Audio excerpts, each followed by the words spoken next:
I'm going to introduce our next panelist. Stevie Lewis is an assistant professor in Chicano Studies at Cal State Northridge, where he teaches about environmental justice and critical race theory. His research focuses on the intersections between environmental justice, land rights, and comparative ethnic studies. He earned his PhD in ethnic studies from the University of California, San Diego. Thank you. That was incredible, Kelly and Rabab. I have the pleasure of getting to work with students like this, and I'm sure all of you do too. So it is great to have students here to not just remind us, but to celebrate their achievements and their resiliency. And that's actually what I wanted to talk about today, is what it means to me as a teacher to teach at Cal State Northridge. So I'll go ahead and begin. I recently wrote a paper called Another University is Possible, and it's in Journal of Higher Ed. But I was inspired by the work of the students on our campus around their 3-year mobilization. And I want to give a working definition for us to think about. I know within critical ed studies, there's been long debates about the relationship between racism and the education system. But one of the things that I feel that is critical and a major underpinning and disservice to our students is that there are majority white faculty teaching students of color, and they are not prepared to teach them in the way that those students need. And so I want to start off by beginning that this over 200-year system, at least within the state of California, is a colonial education model that is a system of schooling that denies intentionally students access to knowledge, that honors their diverse communities, their wealth of knowledge, their traditional experiences, where they come from, and their pride. And I love that earlier someone had mentioned that our job is to tap into the wealth and community wealth of our ancestors, the people who came before us. And I think when that's something that ethnic studies does, it's the first class, students always say this, my Black Studies class was the first class I ever heard about Black history from a Black person's perspective. It's the first time I ever heard about Chicano history from a Chicano perspective. This matters to the students' education, and it also matters because it's in terms of their development as young people and leaders in the community. So remember, we're building future educators, we're building future leaders, but we want them to become equipped with the knowledge that's going to decenter whiteness, and that's key for me. So I wanted to talk a little bit about the structural problems of the Cal State system. Recently the CFA beautifully did this study about the correlationship between the amount of students of color that are populating the Cal State system, and over time that's also a correlation between the underfunding of these, so the underfunding of these systems. What is key here is that, and I love this quote, it says, as the CSU got darker, funding got lighter. And that is true. We often hear excuses about why we cannot pay for our students. We never have enough money. When we ask for housing assistance for our students that are houseless, they have every excuse in the book, but as we have all recently seen, that there has been a recent audit. This also comes around with the percentage here. So you can actually see from 1985 what the CFA did beautifully is they tracked that as students of color's population rose, defunding per capita, and this is key, it's per student and enrolled full-time. So it's not that the enrollment change, there was an increase in enrollment, but it's the number of students per head and the investment that went into their education. When it was predominantly a white student population, the funding was over budget. But now we're entering allegedly into some crisis. Additionally, there's another example of the relationship in California between the ratio, and we can actually see, and as Kelly pointed out, the state of California has 5.7 black population, but on our campus it's 4.2 now. It used to be at almost 6%. We actually had, at one point, the largest black student population. I don't even know, actually, that might even be true still to this day. And if so, that's a sad, that speaks very sadly on the state of race relations and education in California. But one group that is still consistently being represented, and there is growth, is the Latino student population. The problem that we've actually seen, though, nothing has changed in terms of the composition of the faculty, in terms of the needs of faculty of color, the work that faculty of color do, but also the types of mentorship relationships that we build with our students that go unrecognized in our labor package, right? We're often told that we have to fill out the PIFs, but what I very often notice is that many of my white colleagues, I'm subsidizing their labor, basically, and they're outsourcing a lot of their labor to me, especially in the white departments, sociology, in particular anthropology, and those students come to us because they need us, and I'm welcome. I love that, but also that those departments are intentionally not funding our students in the way that they need to be equipped. So this is just a kind of demographic breakdown of CSUN in particular, and the types of obstacles that black students face, American Indian students face in particular, Pacific Islander, and even though the Latino student population is high, the lack and divestment in empowering students of color is not there. So I think that's important to recognize. So as Kelly and Ruben did so beautifully, I just want to reiterate and underscore that these two executive orders do harm our students because they are racist. They're Eurocentric ideals because they deny students the basis to receive a well-rounded education.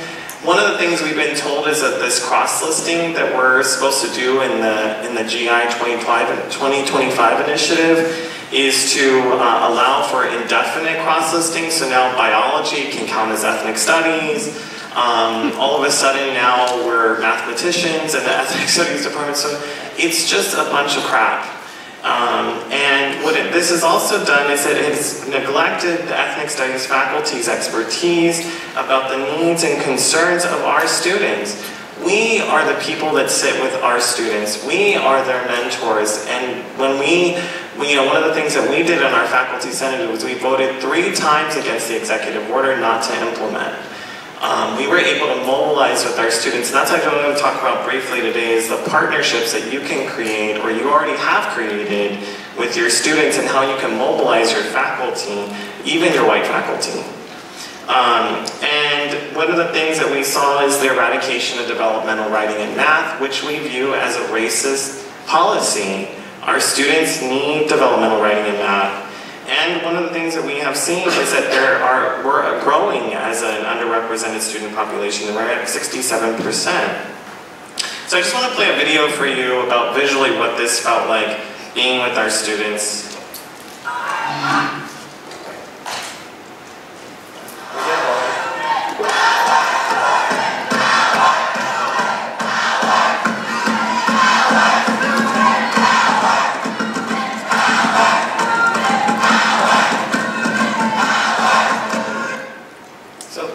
How meaningful ethnic studies is for our students, and when they heard that the chancellor was directly targeting ethnic studies and trying to get rid of us, and I think he's going to be here tomorrow, so I think we should remind him of this, because he hasn't gotten rid of his executive orders.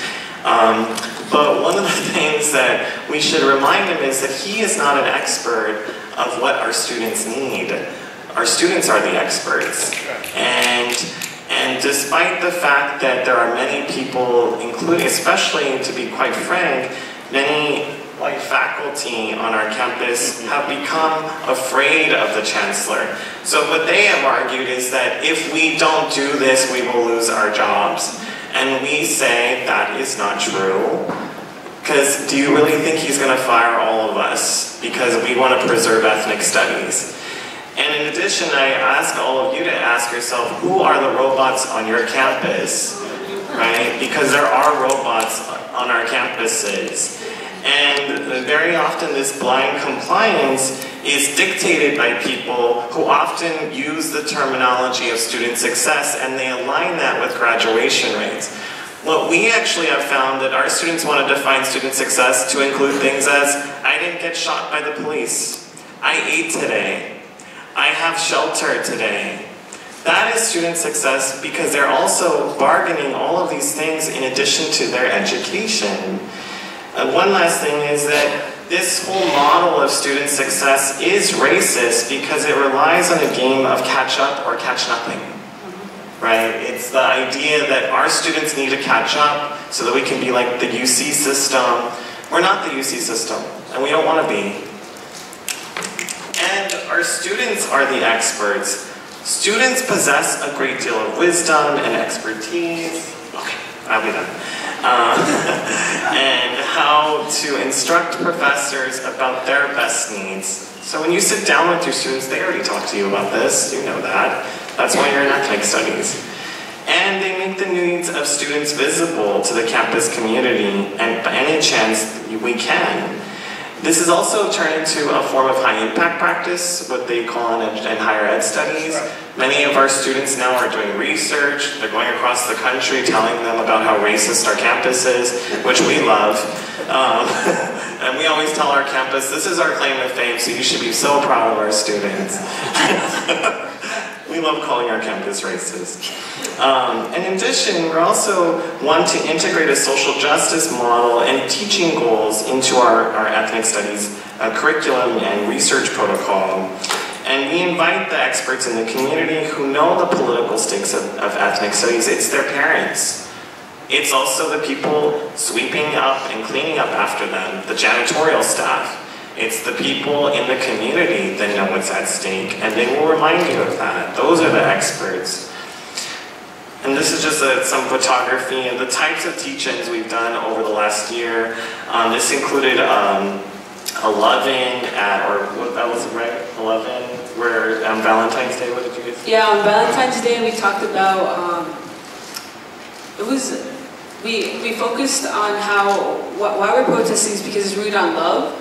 So, the flyer, we don't have a flyer, but, what was it called? It's like, it's like something like, radical love teachings. Radical love teachings. On that day, we talked about the executive orders. We also addressed alternatives to 911, and we also addressed white supremacy on our campus that day. Perfect. And one of the things I want to emphasize is we have been a coalitional movement on our campus.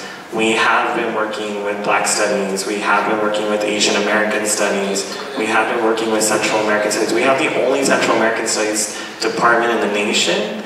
And we want to also, we've been working with queer studies, we've been working with gender and women's studies. Our gender and women's studies department is different than many white women's studies departments. And the reason why is that all of the women on our women's studies department are women of color. They're queer women of color, and we are going to actually ensure that whatever ethnic studies model we have actually not only obtains them, but also highlights that work, because we're unique in that sense, and we want to celebrate that. So ethnic studies is critical now. We've seen this with AB 2016, established a state instructional quality commission, whose charge includes the development of a state-approved ethnic studies model curriculum. The K through 12 is going in the direction of modeling ethnic studies and the direction we should go. And that I said, Montaño's been doing that work, amazing work. And what we've actually seen is that if we allow administrators, especially our chancellor, he is going to destroy ethnic studies. He will destroy it. So in fact, I would say, much like we did, do a call of no confidence in him. That's what we did. Because if we can do that statewide, we can actually show them how powerful we are across the CSU, all 23 of us together. And lastly, I'll end here, is that AB 1460 is not gone. We are on the hold, but we are not going to stop. And now our so-called academic senators are coming to all of you asking for your advice. They never cared before. But we have them push back and keep on pushing, and it'll be fine. And I'll see you in another 50 years, hopefully.